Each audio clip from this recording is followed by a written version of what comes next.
Hello, I'm C.M. Brown, and I would like to start off talking to you today by quoting a very well-known saying from the Zen Buddhist tradition, and that is, make one fraction of an inch between earth and sky, and you are lost. Now let me repeat that just so it has a chance to sort of sink in a little bit. Make one fraction of an inch between the earth and the sky, and you are lost. Now I live in Colorado, and here in this area where I live, if you turn your head one direction, you see the mountains. If you turn your head the other direction, you're looking out across the vast empty space of the plains. So when you look out across the plains, it's very clear, the line of the horizon. This is where the earth is. This is where the sky is. And there is no separation. There's no in between. And taking this saying from Zen into consideration and recognizing the reality of the vision of the earth meeting the sky, it's very interesting, or maybe even odd, that we continue to persist in this habit of separation. We separate ourselves from everything else, me from it.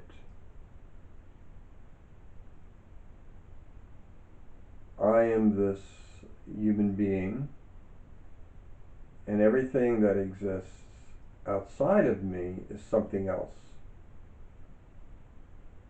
And then we form groups, and our little group is us, and that little group over there is them. And this has been going on all throughout the history of human beings to some degree or another. But there are different cultures who emphasize this more than others. And I believe that our Western culture is a culture that promotes this to a large degree. But the fact is that it is a belief system. Now, when we say belief system, we have to ask whether it is what we're talking about of absolute reality, or is it something that you believe?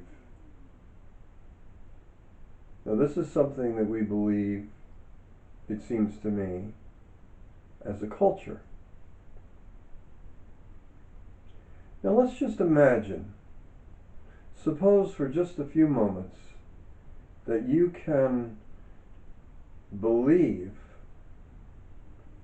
that this body that you are inhabiting is endlessly flowing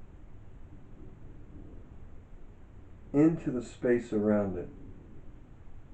That there's not a line at your skin that delineates you from everything else, but it is flowing into you, and you are flowing into it. Now, after all,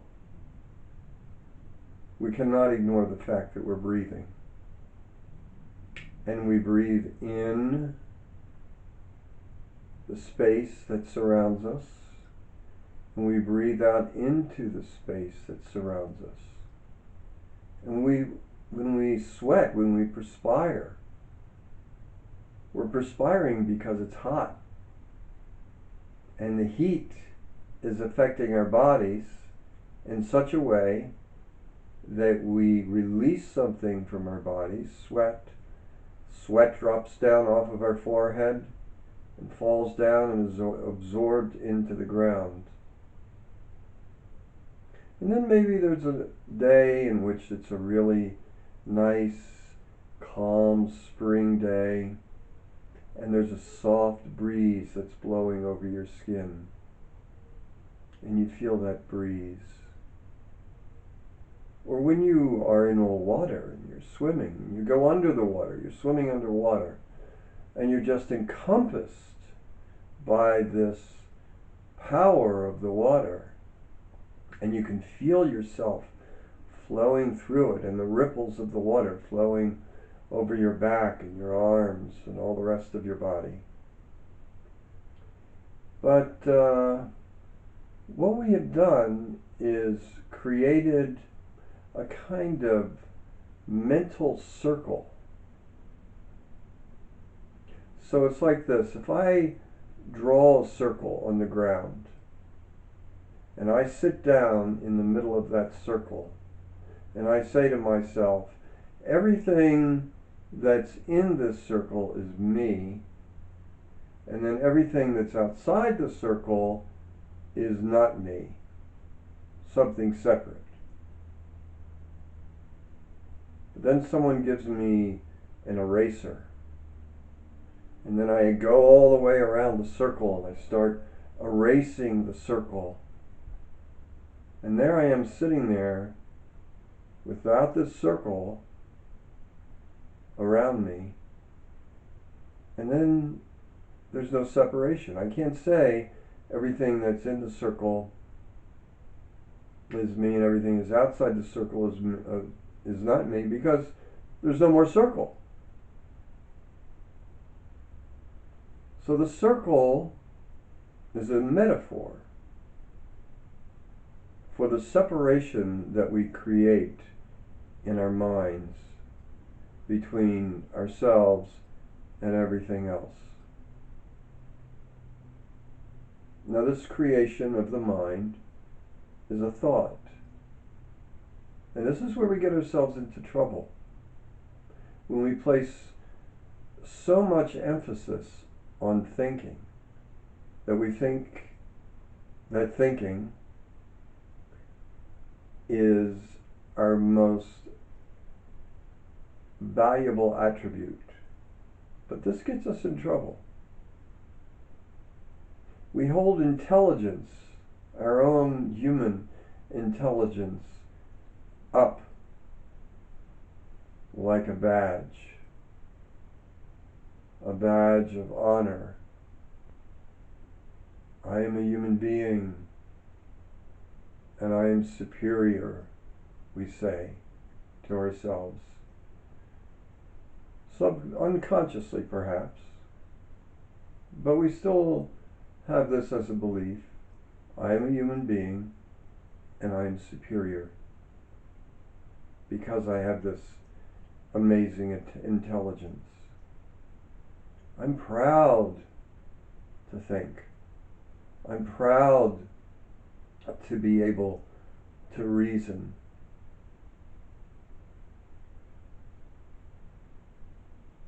But when you look at the horizon, when you're standing on the plains, looking out across the vastness of the space of the ground that recedes into the distance until it comes to the horizon, and then there's the sky, you don't have to think about anything.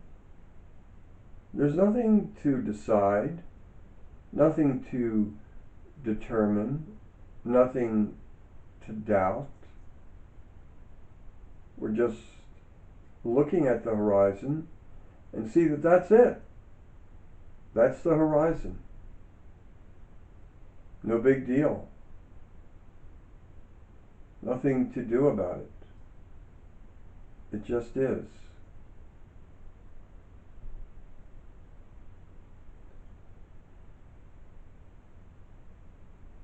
But as humans, we have this need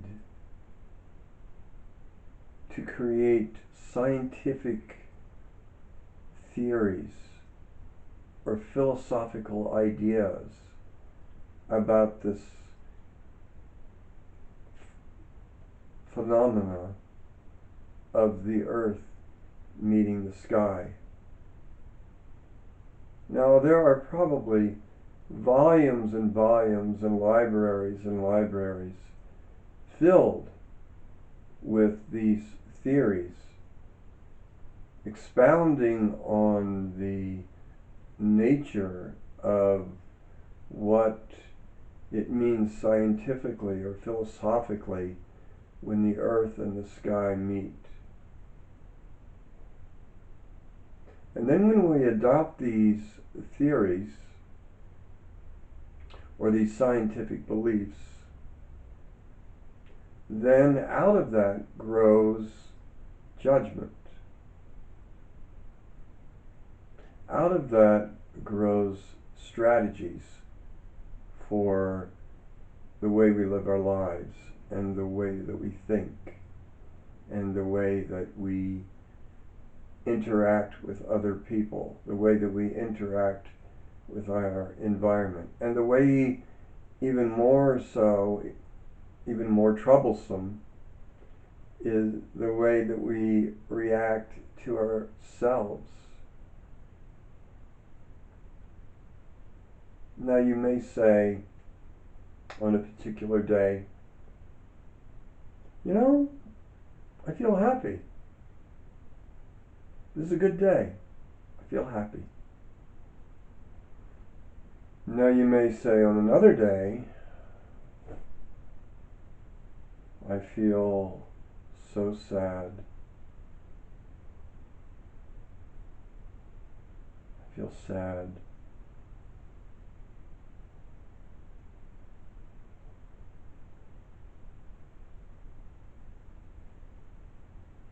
But then we may say,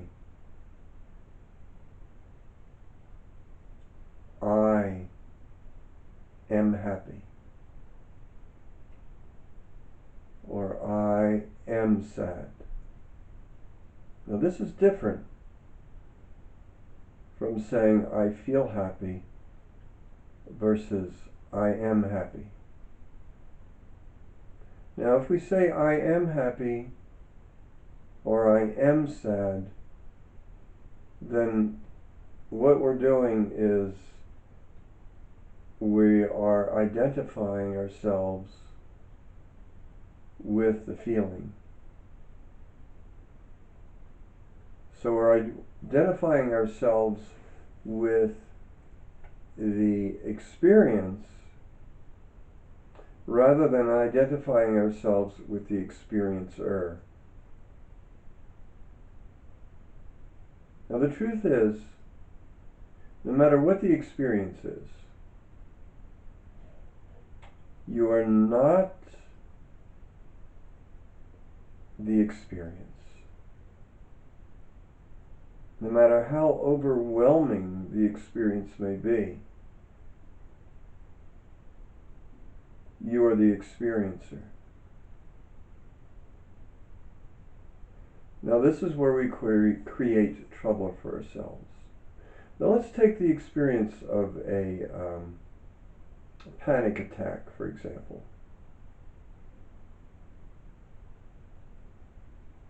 Now if you're in the midst of a panic attack, it is an exceedingly overwhelming experience.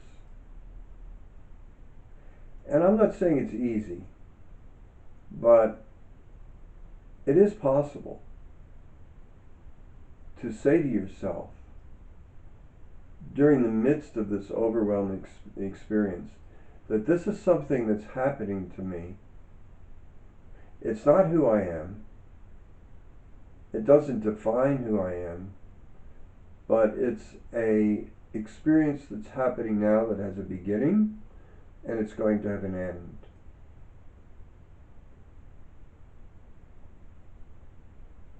Now, can you imagine that yourself being in the midst of this kind of experience, but having enough objectivity to step outside of it, even a little bit, even just a little tiny bit of stepping outside and having some objectivity in which you say to yourself, I am not this experience. This is just something, an event that's occurring in this body and in this mind right now. But it's going to end.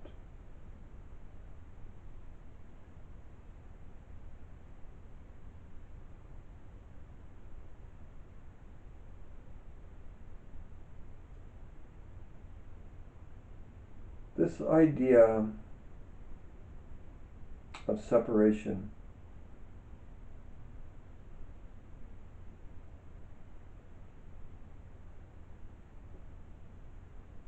of saying the word I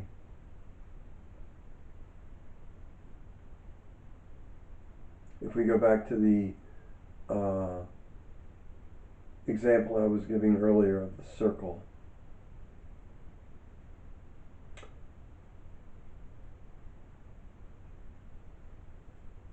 and go a little bit beyond that,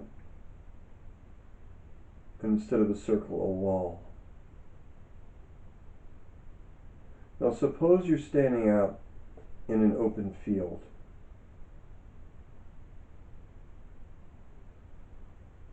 Really, acres and acres of open space.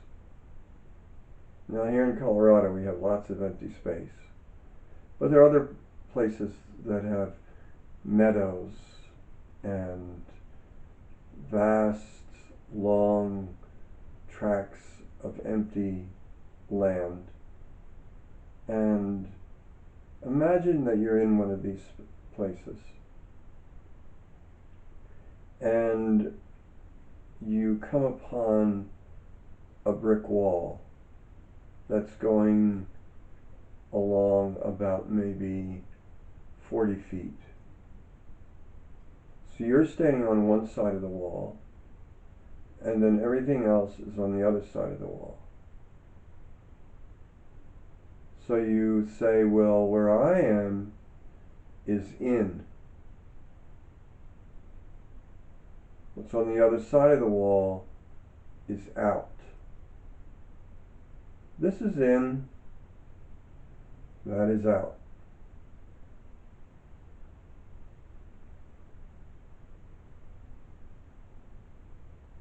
But then all of a sudden this wall, as if by magic,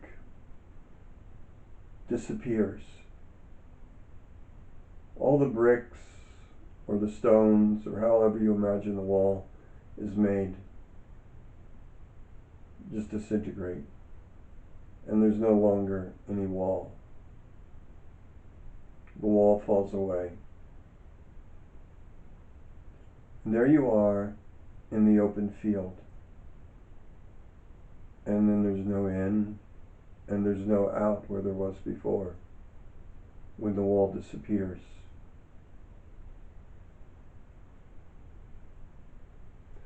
So all of these examples and all of these metaphors about circles and walls and us and them and me and it really come down to recognizing that these are all belief systems. But what is deeper than belief is knowing, is feeling, getting a touch of reality.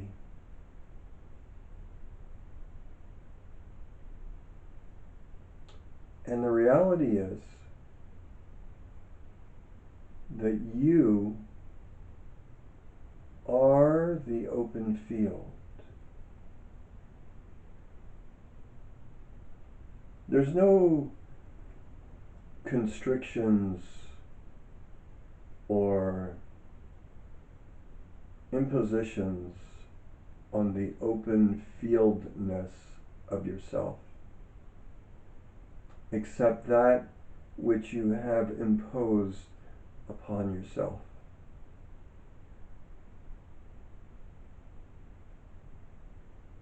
So this open field is the true essence of who you are. You go on and on.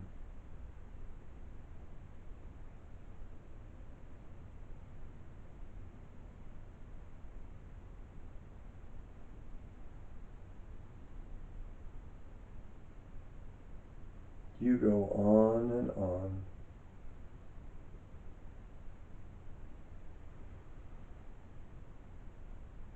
And the sky meets the earth. And that's so simple. And you exist in this endless spaciousness, this open field. And that is so simple. There is nothing that separates you from this endless spaciousness of your true self, except what the mind has created.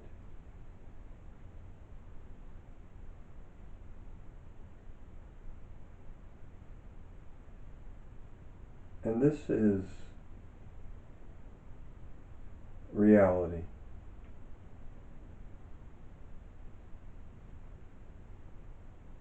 This is truth.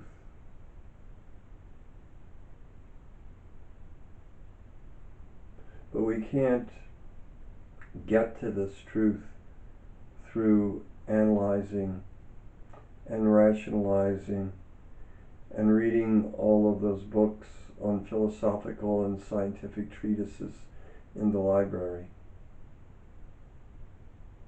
We can only get to it by being still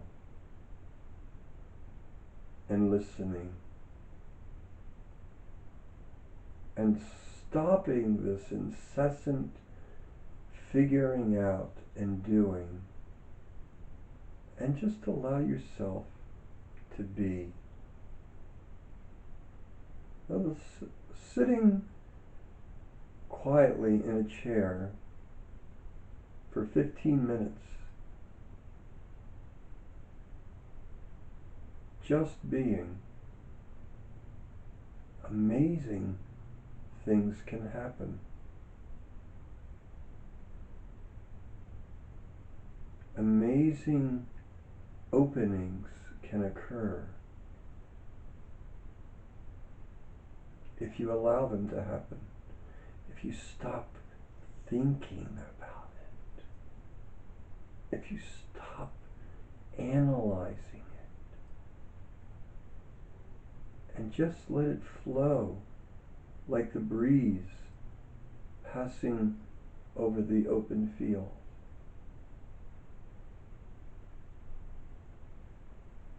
Now, you've heard the word Nirvana. Now, Nirvana is a Sanskrit word, and when we translate words from other languages like Sanskrit or Hebrew in the Bible, and then from Greek, there's all kinds of ways of translating things to make them seem like what the person that's doing the translating wants them to mean. And Nirvana is one of those words. Nirvana has become a very hifalutin kind of word, you might say, because it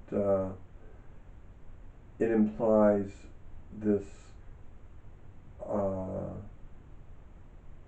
experience of blissfulness and transcendence.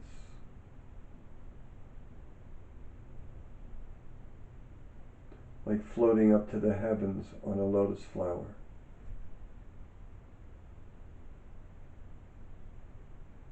But do you know what Nirvana means? It means to exhale. And when we exhale, what happens? We let go. We release.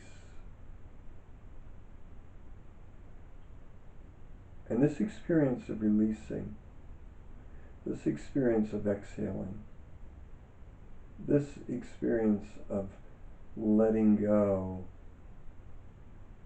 of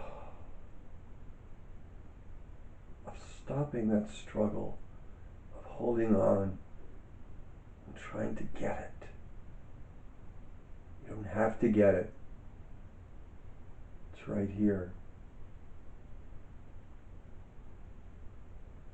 But in order to recognize the here-ness of here, you have to exhale.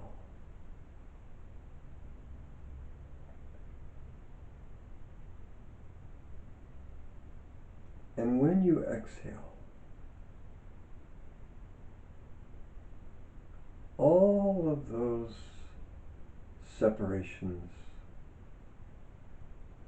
all of those distinctions, all of those judgments, all of those doubts,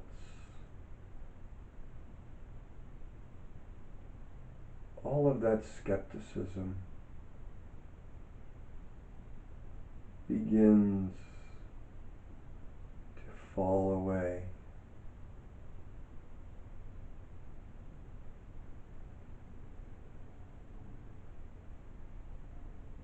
Nirvana.